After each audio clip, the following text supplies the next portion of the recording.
নবীজির জুতো মুবারক একজন ইহুদির বাচ্চা সন্তান নিয়ে বুকের মধ্যে লাগাই রাখতো। একটা দিন যখন নবীজির রহমাতুল লিল আলামিন খবর পেয়েছেন ও ছেলেটা অসুস্থ, নবীজি সবকিছুকে ফেলে ওই ছেলেকে দেখার জন্য চলে গিয়েছেন। সুবহানাল্লাহ। যাওয়ার পরে নবী বুঝতে পারলেন তার আর দুনিয়ার ভিসা বেশিক্ষণ নাই।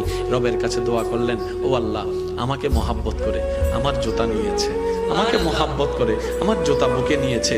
জগৎ যখন জানবে নবীর জুতা বুকে নিয়ে নেওয়ালা জাহান্নামে চলছে, জাহান্নামের আগুনে চলছে, আল্লাহ, এটা তো আমার ইজ্জতের ক্ষতি, এটা তো আমার ইজ্জতের ক্ষতি। তুমি না বলেছো ওয়ারাফানা লাকা যিকরাক, তুমি তো বলেছো ওয়ালা সাওফা ইউতিকা রাব্বুকা ফাতারদা, তুমি তো আমাকে বলেছো ওয়ামা আরসালনাকা ইল্লা রাহমাতাল লিল আলামিন। নবীজি যখন রবের কাছে ফরিয়াদ করলেন, রব দোয়া কবুল করলেন। আল্লাহ তাআলা রাসূলকে নির্দেশ দিলেন, আপনি ওকে কালিমা পড়তে পড়েন। সে কালিমা পড়তে দেরি, ইন্তেকাল হতে দেরি হবে না, ইন্তেকাল হতে দেরি, জান্নাত দিতে দেরি হবে না। সুবহানাল্লাহ।